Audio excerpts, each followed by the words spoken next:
Hey everyone, thanks for joining. Today I'm speaking with Chris Elston. You can find Chris on Twitter at Billboard Chris. And I got to know him because I was following him on Twitter and I saw a couple of his interviews.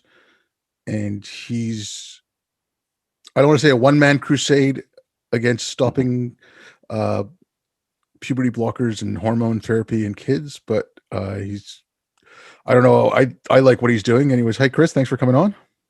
Thank you, Obaid. I appreciate you having me on. Um, so like I mentioned, you you go by Billboard Chris on Twitter. Now, is that because you started the billboard for J.K. Rowling, or how did that come about?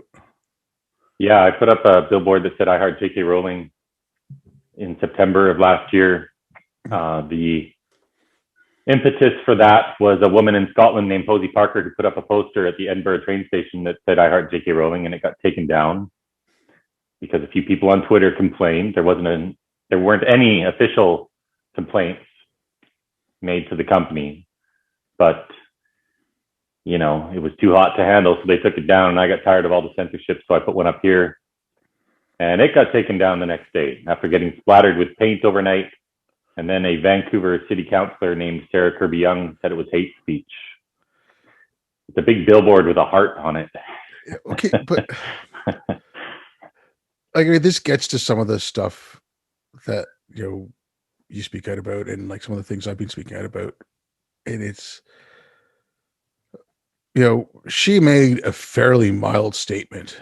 I mean, one was a tweet, and then one she wrote. I don't know if it was a blog post or she had it in a she had an essay on her website. Yeah, and it was mild. There was nothing hateful or hurtful in it, and she was basically telling people to treat people respectfully, but have a place for women, which I think is a good thing. And all of a sudden, J.K. Rowling is someone to be hated. I mean, I remember, and I can kind of understand the religious right. Oh, she's teaching kids sorcery and then all this other garbage, but like coming from the quote unquote, progressive liberals, it just seemed really out of whack.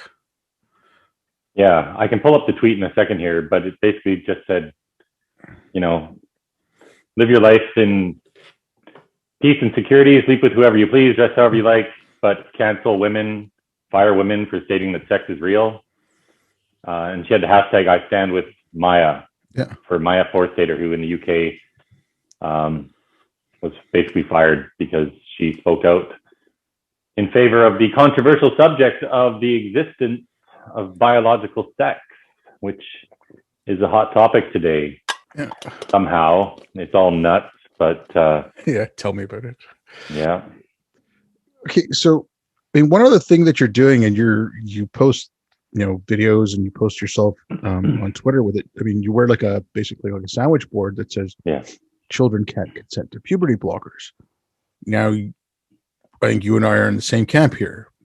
If someone's an adult and they want to transition, they want to take hormones, they want to do whatever, like fill your boots, but don't mess with kids. So how is that being received, especially in a place like Vancouver? I mean, it's kind of hard to decide if it's Toronto or Vancouver that's the woke capital of Canada, but you're pretty much in. I think it's Victoria, actually. Okay. Victoria wins hands down, but it's a little bit smaller of a city. I'd say Vancouver is more woke than Toronto, certainly. The whole West Coast, all the way down to California, has its woke kudos going for it. But still, in Vancouver, the reception, I would say 9 out of 10 people are fully supportive of what I'm doing. They're just quiet. The loud, aggressive, hostile, crazy people make a lot of noise. They're the minority by far, but they make a lot of noise. They scare a lot of people, and they're part of the sides that the government listens to, the school boards listen to, the media listen to. So they're all pushing that agenda, but they're all the minority. In Toronto, it's actually pretty quiet when I'm out on the streets there. Of course, with the younger generation, 25 and under, they've been indoctrinated to believe this stuff, especially with the female crowd. And so, yeah, there's always hate in any city you go to, but Victoria's special. I get abuse nonstop over there. It's crazy. And not just from the younger people too, some of the older people, because it's more left wing over there. And I'm not saying that this ideology is left wing, because it's not. This ideology is one thing that unites the left and the right and the center, because any parent out there, no matter their political persuasion, they understand that biological sex is real and that their little girls aren't boys and their little boys aren't girls, and that these kids get messed up in the head when some woke teacher comes along and tries to tell them that boys and girls aren't really a thing, right? But over on the island,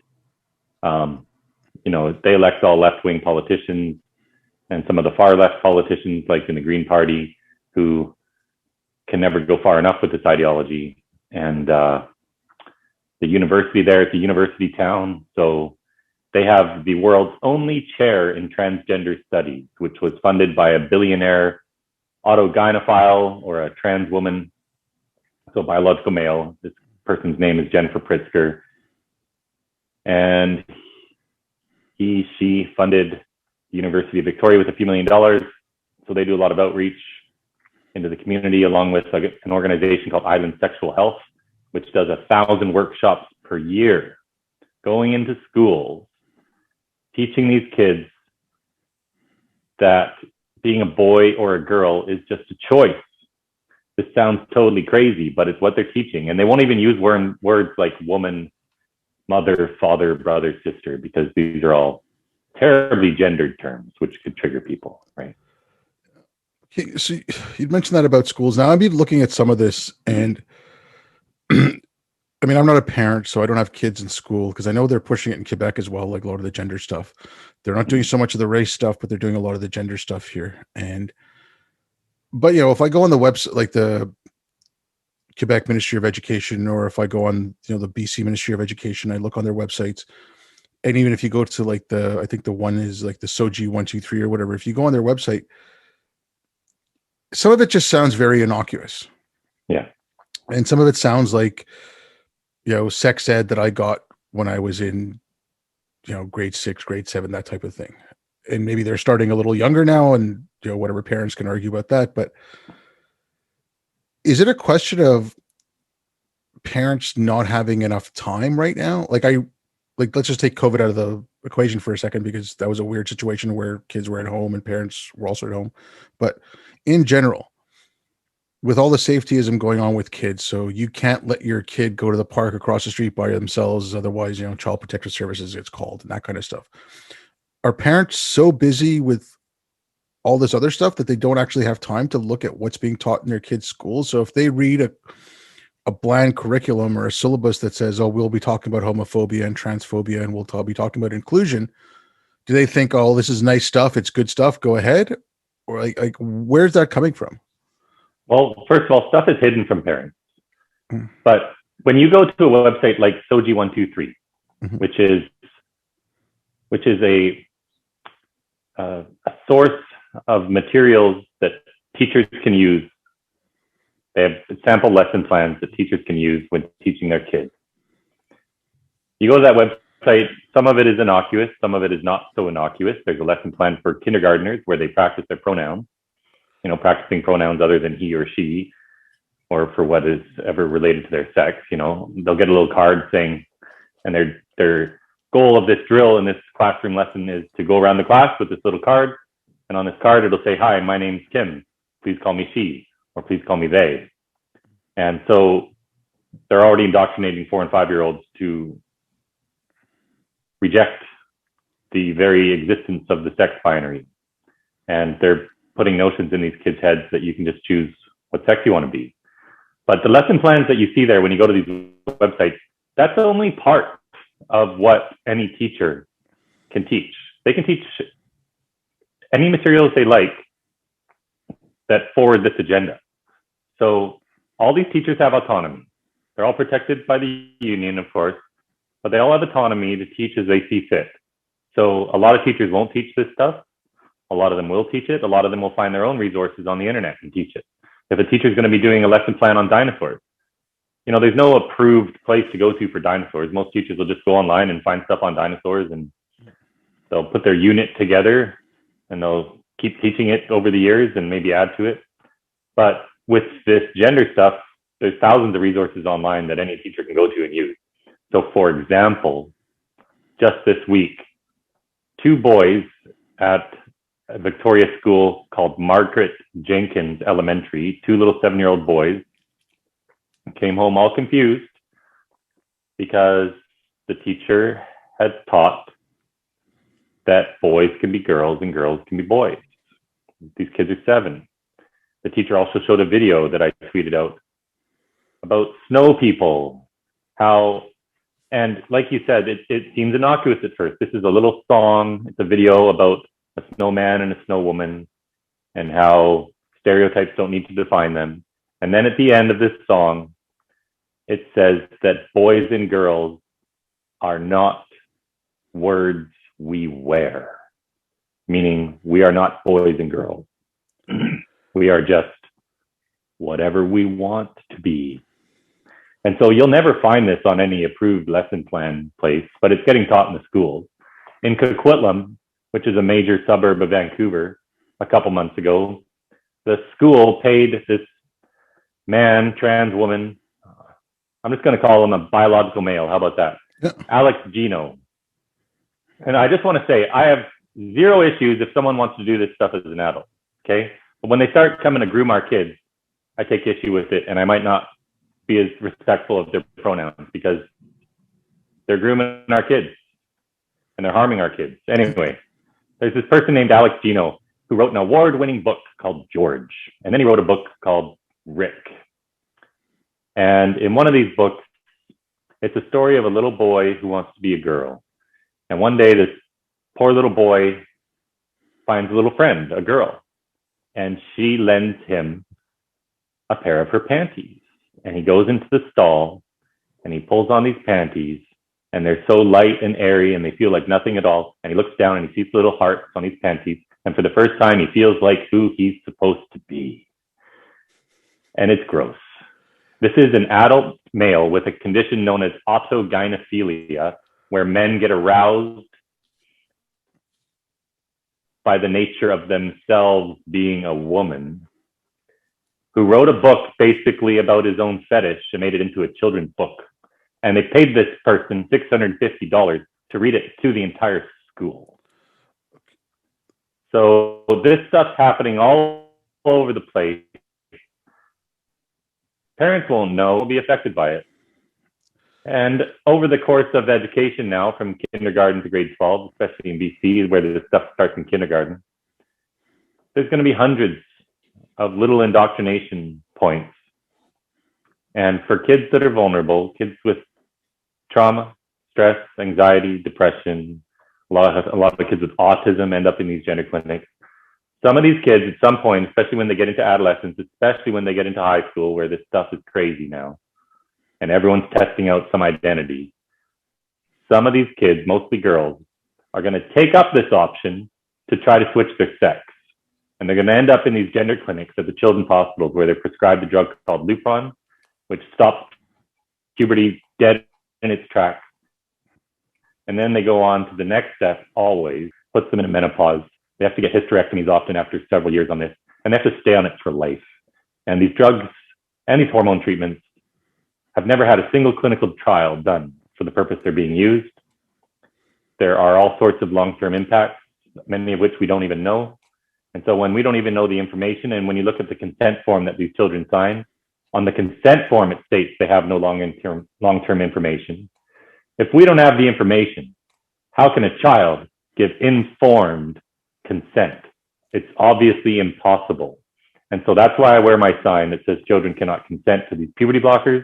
That's why the High Court in England in December ruled that children cannot give informed consent to these puberty blockers.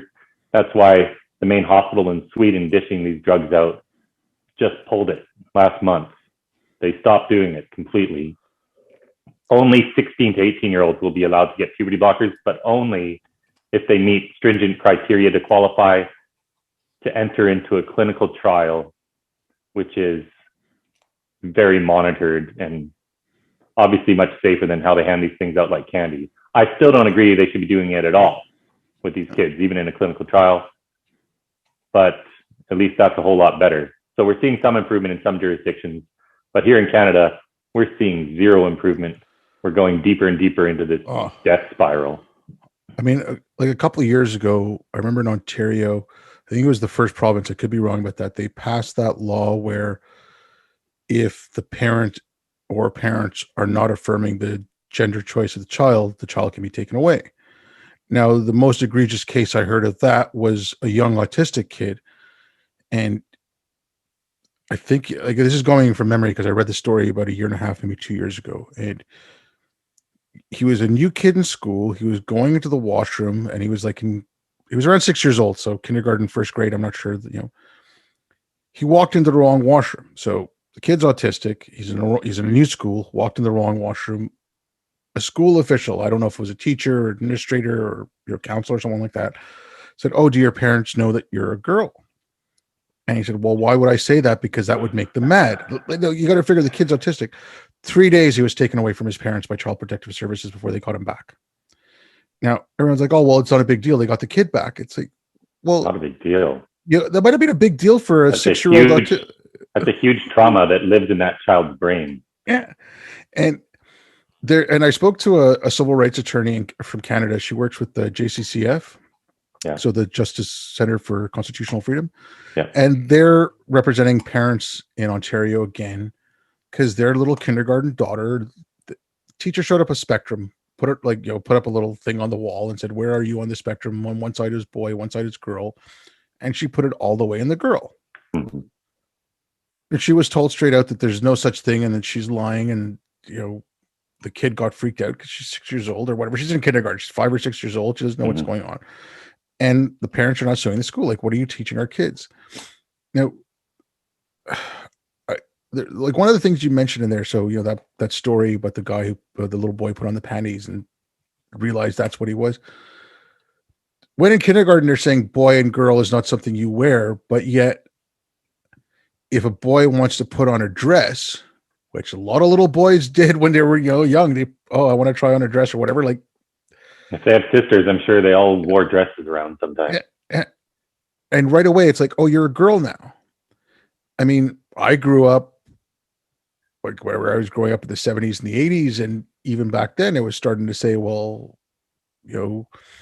boys don't have to play with trucks. They can play with dolls. Girls could play with trucks. Like we were getting away from like that. This is a boy toy. This is a girl toy. This is, like if a little girl wants to play with it, like, so what about something like that? Where, like, I saw something on Twitter the other day and it was, the kid wasn't trans or anything like that. He was a boy. He was still, his parents called him a boy, but he liked to wear like ballerina outfits and he liked to dance around. The kid was, like, again, very young, maybe 6 or 7 years old. Now, the parents are letting the kid do what he wants. They're still calling him a boy. They're still treating him as a boy, but that's the way he's going to be a boy. Like, when did that start changing? Like, I mean, to me, that seems like a much better way to go about it. It's been changing a lot in the past, well, especially the last 5 or 6 years. But so gender dysphoria, which is the feeling where, there's an incongruency between your biological sex and the gender stereotypes that are associated with your sex. Basically, this whole thing is about stereotypes. Gender dysphoria used to be called gender identity disorder in the DSM-4. In 2013, when the DSM-5 came out, that's the Diagnostic and Statistical Manual for Mental Disorders, they changed the name of it to gender dysphoria. They took out the word disorder because they don't see it as a disorder. They see the depression and the anxiety and all that associated with it as being the thing that needs to be treated. And that's fine. But then fast forward a few years and, largely people with gender identity disorder have been lobbying government, some very rich males with this disorder have been splashing money all over the place. And they've managed to get what just 8 years ago was classified as a disorder. They've managed to switch it to just becoming your gender identity, which is now defined as your true inner yourself obeyed. So there's nothing wrong with you anymore. Now it's not something to be addressed. It is just what you actually are. And so we're teaching children that their true self is their gender identity. And this is why it's really important that people get up to speed on what's going on, because none of us adults, none of us experienced any of this. Nobody with children experienced any of this when they went to school, so they have no idea it's in the school. Because SOGI 123, for example, in BC, was given approval to become, the main part of our now sex education in an afternoon in the BC legislature. It snuck through first, second, and third reading with all the politicians in a single afternoon. There was no parent consultation. And then boom, they sent several $100,000 to this organization called the ARC Foundation. And then other corporations like RBC and TD each threw in a couple $100,000, and they got other donors from elsewhere. And they formed these new lesson plans which teach gender identity. And it's seen as being all about diversity, inclusion, and acceptance. But those are all lovely, beautiful terms. But like anything that's truly evil in society, it never comes with devil horns packaged on the outside. It comes wrapped in a pretty package, wearing a nice pink little bow, and it looks great on the surface. And it's only once you start digging underneath that surface that you find all the problems associated with this. Like Bill C-16, which passed a few years ago. This is the law that made it prohibited conduct to discriminate against someone based on their gender identity. Sounds great. In reality, what does that mean? That means any man can just say he's now a woman. And you can't discriminate, which means any man can now go into women's prisons, including sex offenders and murderers. And guess what, Obaid? That's exactly what is happening. It means any man, any pedo, any mentally ill individual can go and walk into a women's rape shelter.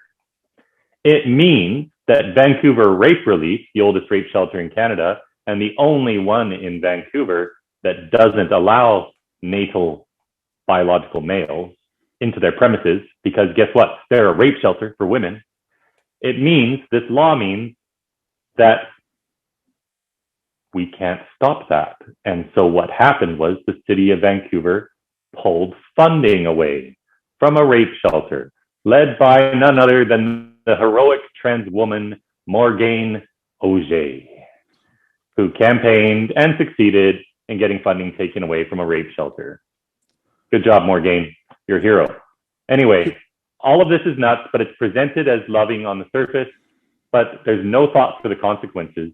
And we have this giant problem today. And whereas other jurisdictions kind of also screwed up, at least some of these jurisdictions are trying to fix things.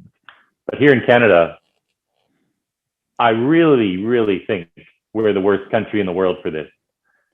Because you can't talk about it. Media won't report on anything. All our media are completely taken in by this. The government's pushing it. All the schools are pushing it, and it's spreading amongst all these schools. So one of the big reasons why I'm doing what I'm doing, it's not to change the government's policies. They're not going to listen. The school boards aren't going to listen. Media aren't going to report the truth. This is about going directly to parents to arm them with the truth. They'll go home, they'll go learn more. They can then arm their kids with the truth, so that when the lies come for these kids, these lies should have a better chance of just bouncing off these children, and these children won't get so affected. But it's also about being proactive in getting more people involved in making noise, so that jurisdictions like in other provinces, because BC's already kind of gone, but some of those jurisdictions will maybe give pause to introducing gender identity lesson plans to kids as young as 4. They probably won't, but we have to try, because apathy is not an option. And at the very least, we'll make Canadians aware, and they can take this into their own hands by getting educated and protecting their own kids. Yeah, I mean, this is like what happened in Texas recently. And this was more on the race stuff. It was a critical race theory, but because that's coming in through the schools in the States more so than the gender stuff. Yeah. But, the parents showed up and they voted out the old school board, voted in new members, and they said enough's enough. And I think that's all it really needs. Like you said, most people don't know what's going on. And, I mean, I'll take an example, Ibram Kendi. So, whatever, if you want to talk about woke, he's about as woke as you can get, right? Mm-hmm. He was in an interview and he said his daughter came up and said she was a boy, and he was a little, horrified. I think the word he used was horrified. And it's like, okay, you can, and maybe horror isn't the greatest response, but if I'm a father and my 6-year-old comes up and says, Daddy, I'm a boy now, or Daddy, I'm a girl now. Yeah, that is going to scare me a little bit. Like, where's this coming from? And this is not just the thing of a kid pretending, like, like I'm going to be a girl, or I'm Batman, or I'm Pocahontas, or whatever. Like, it's not that, right?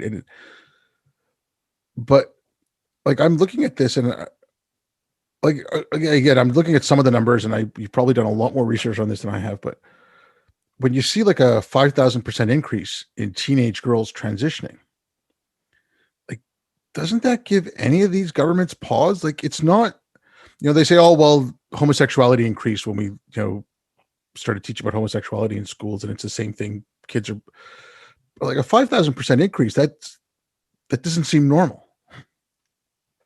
Yeah, of course. This is entirely coincides with the changes in the school teaching. And it also coincides big time.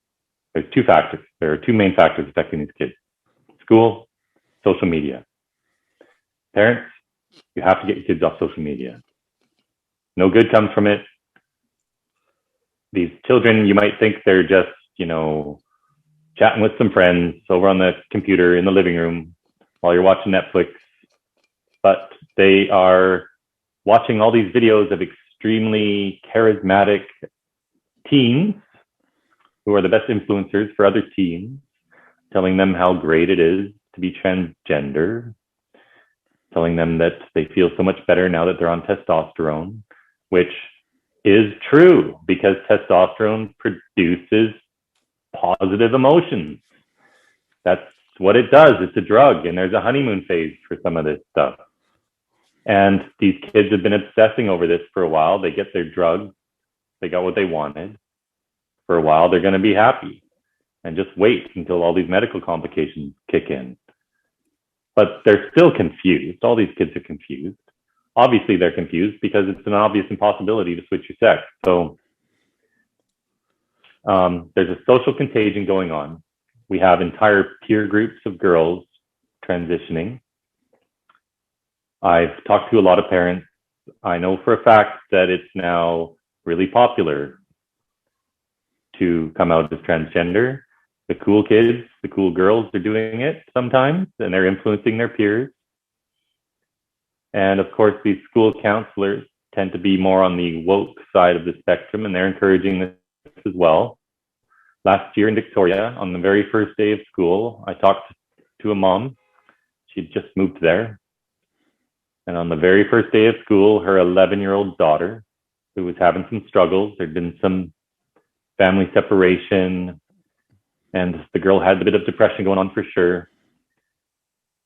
And the girl also developed really early.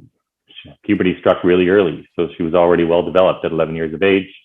And this is stressful for girls. So anyway, first day of school, the teacher asked for their preferred names and pronouns. And right then and there, the girl decided to try out being a boy.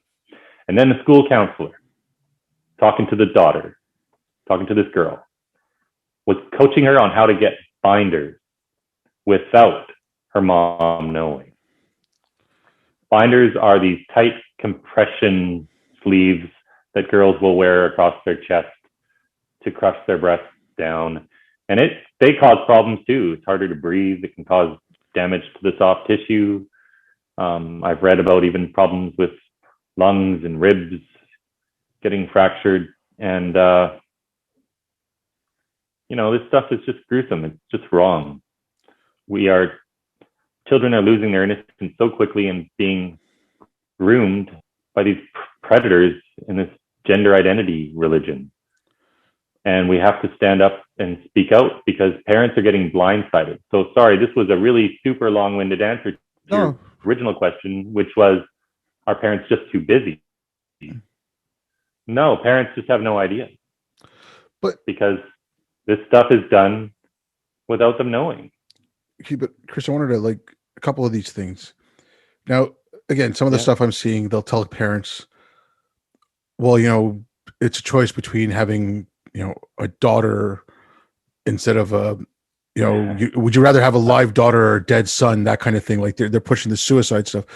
Now, I'm just kind of curious if there's a couple of things that are more forcing more girls and boys. Like one, I know intersectionality has gone into schools as well. Like that's coming in through K through 12 as well. Intersectionality, critical race theory, and all that. And they're teaching little girls that girls are always going to be oppressed. Girls are being held down. Blah blah blah. Misogyny, patriarchy, the whole work. And I'm not denying that rights were denied to women and this and that, but then they see the acceptance and the love that like today Demi Lovato came out as trans, and oh my non-binary, god, or non-binary, so she's so brave, this and that. They see the adulation that they get, so do they think that, well, if I'm a boy, it's going to be easier for me, and if I do this, I'll get accepted? Is that part of it as well? Like, are they?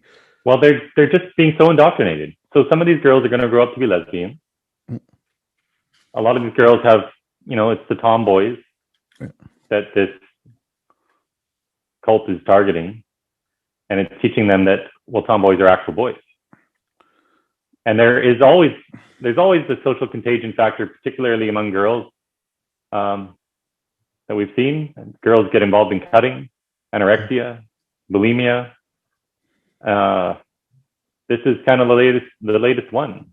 It's a craze affecting these girls. Abigail Schreier explains it better than anyone in her book that she wrote called Irreversible Damage, the transgender craze seducing our daughters.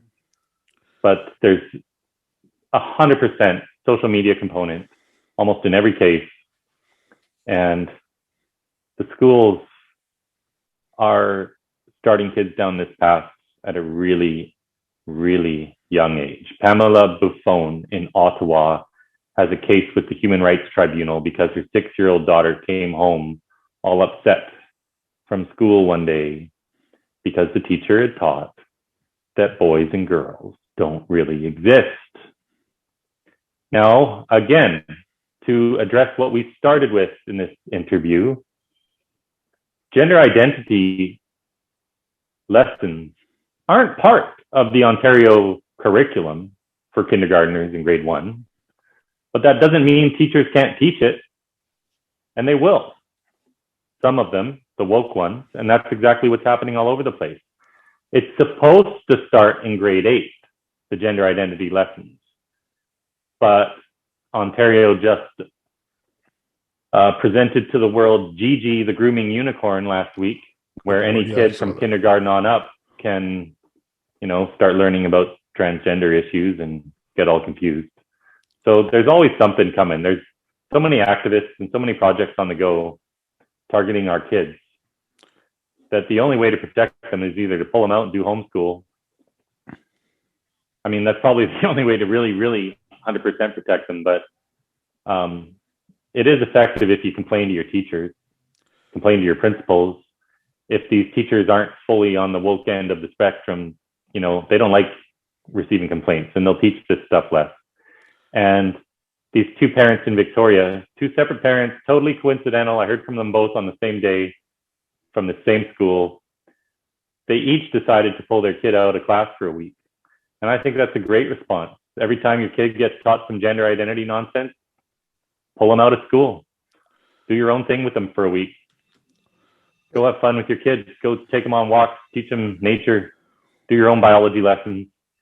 And it'll send a message to these schools, I think. But okay, like on the race thing and on, as soon as like it's happening now. Now I saw this also because I used to be fairly vocal about Islam, and I mean I still am to some extent, but um, you know, I get called a white supremacist for criticizing Islam. And I I don't believe see. you're white.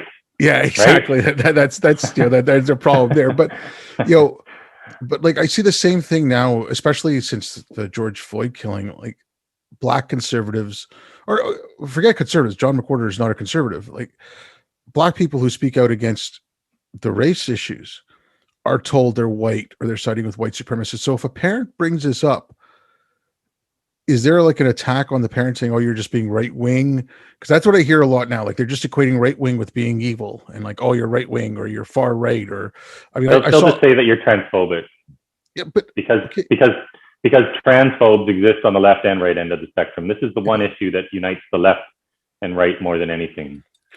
but like how? Again, I'm trying to think of young kids. Like it's such teenagers. I don't agree with this being done to teenagers, but at least you could reason with teenagers a little bit. Like, but with a 6-year-old, like how are a I don't know. You're stifling their imagination because if they want to imagine something, then all of a sudden they're being put in a pigeonholed into a little box. And like, how can I think as a parent, you have a right to go up to a school and say, "Why are you teaching my little boy or my little girl that they can be whatever they want?" And not whatever you want is like you want to grow up to be prime minister, or you want to grow up to be president. Like I don't mean like that. Like you can change from boy to girl. Like It's just what they're teaching, Obed. It's just what they're teaching. Gender identity is the new religion in schools, and it teaches that that's a person's true inner self. And it's all based on stereotypes. So if a boy likes more traditionally feminine things, he'll be taught that he's a girl by some teachers, not all of them. okay, but And this is just what it is. but again, then how do they square? Like it's the illogic that I don't get. Like They're not trying. No. You got to get that out of your head. There's no logic. yeah, They're not trying to square anything. Okay, you're too sensible. You can't try to make sense of this because there is no way to make sense of it. It's gender identity ideology. It's a religion, and it teaches that stereotypes define you. You can't be a boy that's feminine. If you're feminine, you are a girl. but okay, This again, is the ideology, but again, and there is no sense to it. we were getting away from that. I mean, now Right. We've gone 100% backwards to. We use 1950s regressive stereotypes to define what 2021 children are. But at the same point, like, I mean, again, this is coming from reading people like Andrew Sullivan and Katie Herzog and things like that. A little boy who's effeminate might grow up to be gay. A little girl who's a tomboy, like you said, might grow up to be a lesbian. Yeah. But now you're transing the gay away. Correct. If you go to my website, billboardchris.com, and you go to the section on puberty blockers, there's some subheadings there. So one of those subheadings is the studies under puberty blockers. And I've listed all the major studies that have been done going back decades.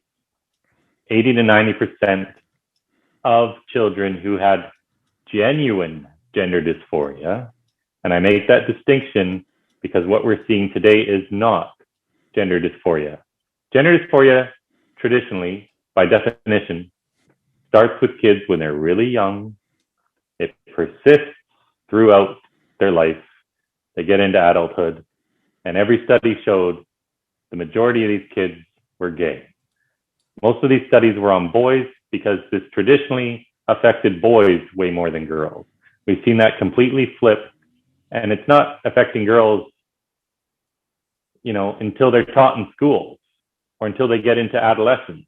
And there's all the social contagion and peer pressure and struggles with puberty, which girls have more than boys, and social media influences. And it's girls that grew up girly girls who now they're 13, 14 years old. They say, "Oh, no, actually, Mom, I'm a boy. And I want puberty blockers." And these parents have already, these children have been indoctrinated to reject their parents because these schools, like this audio that I leaked about a month ago, a 12-year-old boy in Ontario recorded his teacher giving a lesson about gender identity.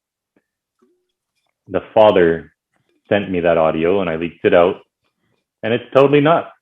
And at least 6 or 7 times during this half-hour lesson, they're teaching that parents don't really understand because they're not having these conversations like we are here in grade 7. So these kids get indoctrinated to believe they're the other sex and get indoctrinated to reject their parents as soon as they bring it up with their parents and the mom says, "What are you talking about?" They've got it in their head that mom just doesn't understand. And the person who's really got their back is the school counselor who's pushing this stuff on them. Now, I remember when C16 first was being proposed, and there were people who were saying, okay, this is going to destroy biology. You know, this will so what about like high school biology departments? I mean, are they doing Again, anything? it depends. A lot depends on the teacher. So, I mean, for example, I went and protested at UBC one day, and in med school in UBC, they're now teaching these students not to call women women and not to call mothers mothers. They're the birthing parents. But then while I was there, someone who worked in the biology department came running down the street out of breath to talk to me, to thank me for being there because it's all so crazy what's going on in the biology department at the university. And this person didn't support it at all, but they don't know what to do because this is coming down from the top. And it's the same to a degree in high schools and elementary schools. It's up to the teachers a lot of the time what they teach. People need to understand this. There isn't a set curriculum. It's not all teachers teaching the same stuff. It's up to the teacher. If you read the curriculum, if you go to your Ministry of Education's website, the curriculum will just give really broad strokes. It'll say you're supposed to teach about inclusion and sex and whatever. Even on the Ministry of BC's education website, when you read the curriculum, it doesn't explicitly say that teachers have to teach gender identity ideology. And they don't. I've done a deep dive into this, but a lot will do it anyway because they're firm believers in this. So I think some teachers feel helpless and they go to their professional development days and they're getting a lot of focus at all these Pro D days for these teachers on teaching this stuff. And I think some of them feel like they have to teach it and they don't really think much about it. And they just think it's about diversity and inclusion and it's about being nice. And they don't give any thought to the consequences. So I think as they learn more about this, I know some are changing their practices because I've heard from some teachers in Surrey. I know teachers in Surrey, British Columbia, which is the biggest school district in all of British Columbia. There's more kids in Surrey than any other city in BC. I know teachers all over this district are talking about, I guess, the campaigning that I'm doing because word spreads amongst teachers and teachers all talk to other teachers. And when teachers get together, all they talk about is teaching. I've dealt with this for a long time because I'm married to a teacher. So it's what they teach. It's what they talk about all the time. And word is spreading and conversations are happening. But like any cult, it's virtually impossible to get through to the cult adherents.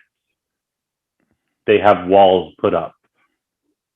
So I don't really focus my efforts on the trans rights activists, the gender extremists, the woke people who are into this, because it's pretty much a waste of time. I just try to talk to everyday people who don't know what's going on and educate them, because it is my theory that they go home and have their own conversations, and gradually a grassroots movement forms and more conversations get happening. And it's helpful when people like Joe Biden get elected up here in Canada, because then it hits the news all over the States. And we watch a lot of US networks. And there's been a lot more focus on puberty blockers, males competing in women's sports since Biden got elected. So in a way, that's a blessing in disguise on this issue, because it gets the conversation going more. And I have noticed it on the streets that more people know about a little bit about what's going on. People have seen the news of my attack and things like that. And that started a lot of conversations. I got attacked in your city of Montreal by some Antifa members and got my arm broken a couple months ago. I was going to ask you about that. But yeah, I'm going back in a couple weeks. And anyway, the truth, I believe, because I'm an eternal optimist, I believe truth eventually wins, and I believe sanity eventually wins. But Canada's in a really dark place on this subject, because Trudeau, as terrible as he's handled the pandemic and everything, he's still going to get reelected. We just reelected an NDP government here in BC. I've spoken to a number of NDP politicians and other campaigners about these issues, and they don't care at all. I spoke to 10 of them during the last provincial election campaign at their campaign headquarters in Victoria. They let me run for about 10 minutes. The whole room fell silent. I started speaking with this one candidate named Grace Lohr. She got elected for Victoria Beacon Hill, which is the area right around Parliament. And for 10 minutes, I listed off all the different problems that are occurring because of gender ideology. And at the end of 10 minutes, I got to the point where we're sending even rapists into women's prisons. And that was too much truth for them. They kicked me out, and they said they had to make it a safe space. This is their go-to words: safe space, safe space, safe space. And so the next morning, I went back to meet with Rob Fleming, who was our education minister at the time. He's since been shuffled out, but he was there. They locked me out, and they had hung the transgender flag underneath his political poster. So after learning all that truth about all this harm, real life harm coming to children, they doubled down and hung the transgender flag. So there's absolutely no point trying to talk to these people. We just got to take this to the citizens of this country directly. And that's why I'm hanging out on busy street corners and going to events and talking to whoever wants to talk to me. Yeah, no, I mean, I agree with you on the cult side of things. Like I said the same thing about, again, I was focusing more on the race stuff just because that's what it affected me. Like I come back to Canada in 2014, and like that's when I started speaking out against Islam, and like that's, I just like, okay, where is this coming from? Like, how the hell am I a white supremacist? I just wanted to know. And I take the same stance you're at. Like, I'm not going after the converts. Like, it takes a lot to deconvert someone. I'm going after the people who might convert, or, just the average person. Like, this is not, like Islam's religion of peace. No, it's not. This is anti-racism. Like, no, it isn't. And like with this stuff, it's the same thing. If I ever speak out about it, it's not, I don't care about the trans activists. And I shouldn't say I don't care about, like, I'm not aiming for the trans rights activists or the, the gender, like the extreme gender activists or whatever.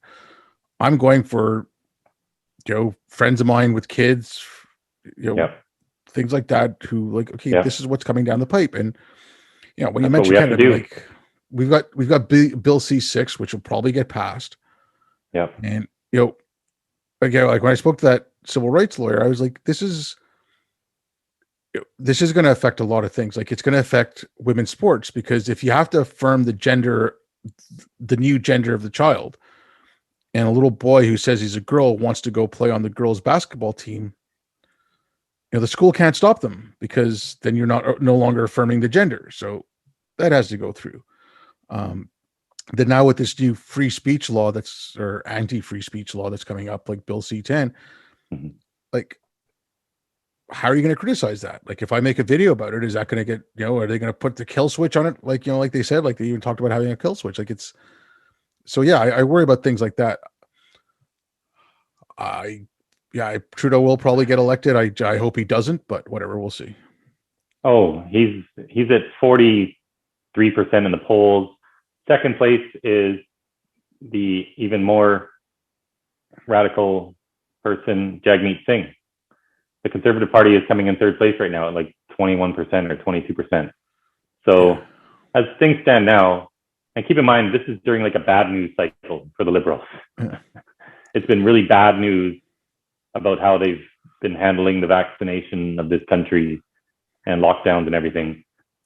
There is no competitor for him. Aaron O'Toole is No. I'm not going to pull any punches. He's a complete disgrace as a conservative leader. He's not a conservative leader. And I'm not even saying I'm conservative, but if you're going to have a conservative party, at least be a conservative party. Don't try to become a centrist party, because you're not going to ever inspire your base of support. And you're never going to have a strong opposition to the Liberal Party if you just want to be like the light version of the Liberal Party. That's not going to work. Yeah. I just wonder what some of the I wonder what some of the polls though too, like what happened in 2016 with Trump, where a lot of people didn't actually say, because again, if you look at Canadian media, we're far more left than the United States is. So I just wonder. Yeah, but Trump was like 6 or 7 points behind in the polls, not 20. You know. Yeah, I don't know. I get it. And there's also the factor of people didn't want to admit that they were voting for Trump and things like that. I have a pulse on politics in this nation just because on my Twitter account I have so many Liberals following, I have so many conservatives following, because all I do is just focus on this one issue, and it unites people from all over the political spectrum. And Aaron O'Toole is not inspiring anybody in the Conservative Party. So unless something drastic happens, I mean, I would bet my last dollar that Trudeau's getting reelected. And Trudeau doesn't want to listen to any reason. So we just have to treat this like an emergency, because it is an emergency, because they're targeting tens of thousands of kids in our country, and parents don't know what's going on. And if we keep just targeting or talking about issues affecting adults, I think we're missing the boat a little bit, because the school systems are producing tens of thousands of new gender converts every year, pumping them out into the workforce, out of universities. They're getting into our HR departments and completely changing corporate Canada overnight, because all of our policies change in a heartbeat. It's a copycat world, and all these corporations change their policies. But it all starts with the school system. We can't be trying to chop off the tail of the snake and expect to kill this snake. You have to go for the head of it, which is in schools. Yeah. Okay. I mean, like, I agree with you 100% there, Chris. Like I've called them woke madrasas, and I said, if you look at the madrasas in places like Pakistan, obviously not everyone who goes to a madrasa comes out joining ISIS or Al Qaeda, but even the ones who don't, will cheer on the Charlie Hebdo cartoonist getting killed. Will think that homosexuals should be killed. Well, like, they might not go do it, but they believe in it. So if you have kids coming out being indoctrinated like that, that's what they think is right. That's what they, so they might, while they might not transition or they might not go through it with themselves, but girls can be boys and boys can be girls, and like you're gonna, like you said, more of these policies are going to come through. Like, I just see this. So I equate a lot of this stuff to Islam. I said, like, these are madrasas. You're religiously indoctrinating kids into a new belief system. Right. And I mean, just a simple thing like harm. That's going to harm someone if you say that and whatever. That's coming to the school system starting it went into the academy in 85, and it started going into the colleges of education. So how teachers were being trained, and that started slowly, a lot of the anti-bullying stuff in the 90s came from that. Like, don't do harm and blah, blah, blah. Your words can cause harm. And that's repressive tolerance. So even if the kids aren't soaking it up, it's there. It's in the atmosphere. It's in, it's in the air we breathe. I can't say it enough. It's the atmosphere. You're absolutely right. In these schools, even if they're not explicitly getting these lessons, it's still everywhere, especially in high school. It's like, I don't know what the percentage is, but it's extraordinarily high in high school. Kids trying out different identities and all that, which, it's a natural thing for children to be exploring that stuff. But what we're seeing today is not natural. It's the erasure of the existence of biological sex. And it's nuts. So, yeah. Okay.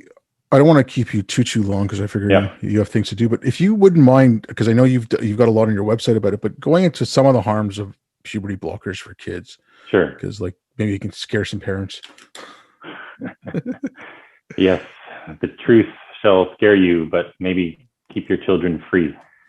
All right. So, puberty blockers, what are they? This is a term for a drug in North America called Lupron, Lupron. It was given FDA approval to treat advanced stage prostate cancer in men. It was then given approval to treat endometriosis in women, uterine fibroids. It's also been used to treat the worst sex offenders.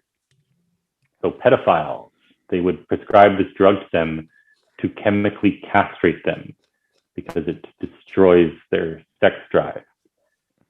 So we're giving this drug off-label, meaning it's never been approved for this purpose. There's never been a single clinical trial done.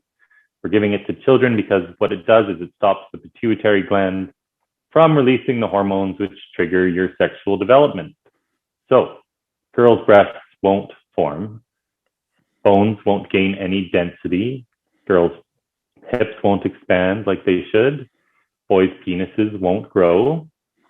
They'll be adults with the penis of a 12-year-old for the rest of their life. If they decide to have sex reassignment surgery down below, normally what they do is they invert the penis and they use it to make a neo-vagina. And I'm sorry if this gets a little gruesome, but it's what's happening. And because there's not enough tissue there, because the penis never grew, they'll end up taking a piece of their colon to use that to make this fake vagina. And there's always, of course, complications with these surgeries. It's absolutely mind-boggling what we're doing to kids. Anyway, a lot of these girls are now getting double mastectomies at 14. At Sick Kids Hospital in Toronto, a 16-year-old can walk in there and as a mature minor get a double mastectomy without parental approval. Here in BC, there was a 13-year-old girl that signed a consent form to go on testosterone. And because in British Columbia, we have a law called the Infants Act, which states that parents have no right to intervene in the medical treatment of their own child. The father was powerless to stop his daughter from going on testosterone, and he kept speaking out about it, and he ended up going to jail.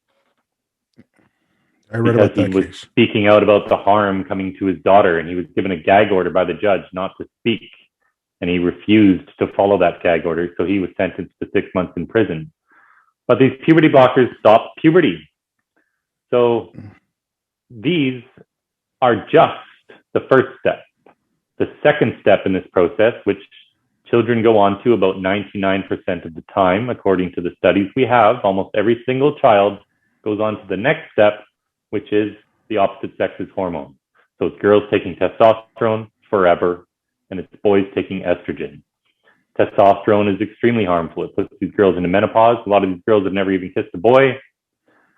Some of these girls, if they start puberty blockers early enough, will have never even had a period. It destroys their future sexual function for life. They might have to get a hysterectomy done after 5 years because it causes vaginal atrophy, uterine atrophy, abdominal pain. It's done as a prophylactic to prevent cancer. It stunts cognitive development. We do have one study that was done on sheep with puberty blockers, and it stunted their cognitive development. We have other evidence that it lowers IQ in humans, impacts their height. But, obeyed.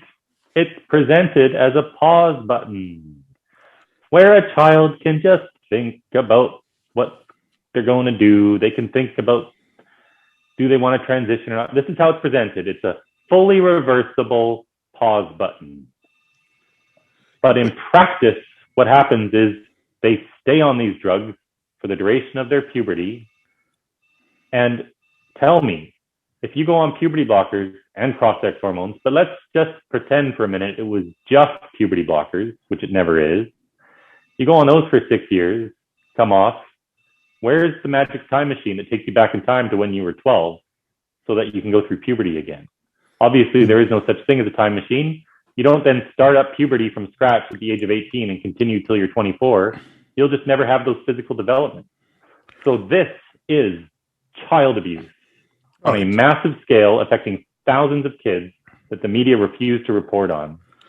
And that's why I'm so passionate about doing what I'm doing, because I've never done an activist thing in my life, but I couldn't sit back and watch this anymore, because once you learn what's going on, it's hard to stay quiet. But okay, what about like detransitioners. Now, in some of the hearings Mhm. for Bill C6, I heard, I don't know if it was an MP or an MPP who said, "Oh, detransitioners is a right-wing myth." Now, MP. I've Yeah. spoken to detransitioners. And I mean, I read a story about one young woman who got a double mastectomy, and she had started taking puberty blockers and hormone therapy, and now she regrets it. And Hmm. there's nothing she can do. She has to live in that body now. I mean, That's right. you can go get a breast reconstruction surgery, but I mean, that's you know, The scars run the entire width yeah. of their torso. I mean, There's numbness, of course. Um, they grow beards and all that. mm, Their voice lowers irreparably. So yes, it's causing irreversible damage. And the MP was Randall Garrison, the NDP member of the Justice Committee. So when a bill in Canada goes through first and second reading, before it goes to third reading, it goes to the Justice Committee, which is 12 MPs that sit on this committee, and they review this bill to see if there should be any changes or if they should scrap it or whatever. And so the only NDP member of that Justice Committee is Randall Garrison, and he said it was a false narrative to start talking about young women who have detransitioned. Like, what does that mean? False narrative? This is happening to thousands. yeah. I mean, okay. In England, which our Canadian media refused to report on, the High Court ruled that children can't consent because a woman, 23 years old, named Kira Bell, went through this. She went on puberty blockers at the age of 16 and testosterone therapy. She got a double mastectomy. She grew a beard. Her voice lowered, all of that. And then in her 20s, she realized, what did you guys do to me? She's probably just, I know she has I don't think she says she's a lesbian, but she's in a partnership with a woman. So, this is affecting lesbians. It's affecting gay men. They're transing away the gay. This is the ultimate conversion therapy for gay people. It's getting them when they're kids. And every study shows, if you go to my studies page on my website, 80 to 90% of these kids, if they're allowed to go through puberty, this is the most important part. Almost 9 out of 10 of these kids, probably even more now, because what we're seeing today isn't real gender dysphoria. Anyway, 9 out of 10 of these kids, if they're allowed to go through puberty, their gender dysphoria will just go away. It desists. And the majority of them, like in a study we just had, one of the biggest studies we've had that followed boys for decades, 65% of them ended up being gay. 87.8% of them, their dysphoria desisted. So this is absolutely some sadistic form of conversion therapy for the gay community.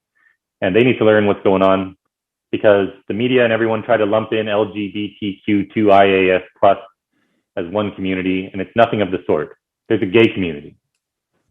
There's a lesbian community. They don't all mingle together. Bisexuals work their way in and out of there, but that all affects sexuality.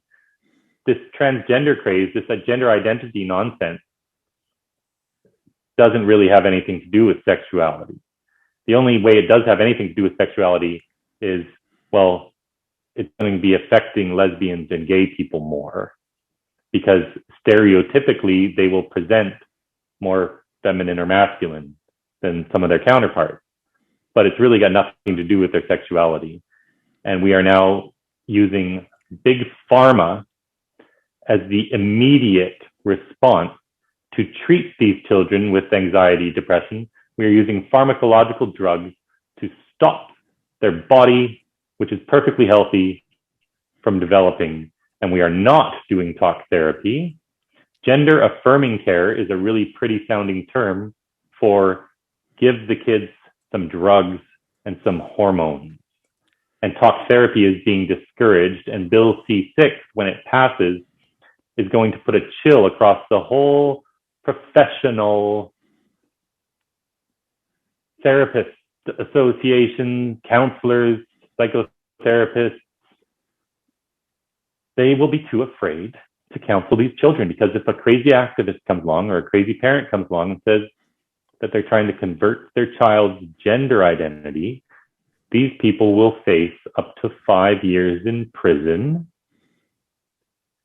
and they'll be defending their practice in court, seeing their reputation be drawn through the mud, and they're not going to take that risk. So these professional bodies of counselors, they already have regulatory bodies. They already have rules on the books against actual conversion therapy. Talking to a child and getting to the source of their anxiety is not conversion therapy. It's just talking to a child who's confused. But this government and governments all over the world are now pushing bills exactly like this, because these bills, don't be mistaken, these bills are written by activists for governments, and they all look exactly the same. Yeah, okay. One thing on that, I don't even think there's so much as being written by. I don't disagree that activists are involved in this, but like I said, look at the education. The people who are in government went through poli-sci and arts degrees and whatever from colleges, and this has been in universities for 20 years. Like this is being pumped out of universities for 20 plus years. So I see this more as you got indoctrinated in school and you brought it into your work with you. Like I see, I mean, I'm not, like I said, I'm not discounting the activists, but I think again, I mean, there is some truth to that, but they still called classes women's studies 20 years ago. Yeah. All the women's studies classes in university are gone, and they're now gender studies classes. Yep. And I've gone to universities and I've talked to these kids. It's almost always young women that come out to protest me. Guys aren't buying this ideology nearly as much, not even close. But, the brain is a fragile thing and it's easily manipulated, especially when you're young. And authority figures are telling you this stuff. And some of the most prestigious universities in the world are teaching this stuff. And it's sticking in these kids' heads. And yeah, you're right. They're growing up, they're becoming adults, and they're getting in our political sphere, job sphere, corporate sphere, activist sphere, and they're causing mayhem. So people that haven't been indoctrinated by this need to stand up. You can't just sit around and expect this to change. It's never going to change unless you do something about it yourself. Yeah, 100%. And I think that's a good place to end. If you want to let people know where they can get a hold of you, your website, I'll put the links down in the description. Thank you. Yeah, billboardchris.com. There's a contact page on there. If they want to support my efforts and are of means, I have a donate button on the website. I'm traveling all over the country and I'm not working very much. So it costs. People are supporting me, so that's really nice. And if people are of means and they're able to support, I'd appreciate it. But don't worry about it if you can't. It's fine. But yeah, reach out to me anytime. I try to respond to everyone. Sometimes it takes me a couple of days because sometimes I get really busy and I have a lot of long emails sometimes. But I will get back to you for sure. Well, great. Anyways, Chris, thank you very much for coming on. It was good talking to you, and good luck. And hopefully we can put a stop to this stuff, but we'll see. Anyways, thanks a lot. Thanks, Obed. Have a good day. And thank you, everyone, for listening.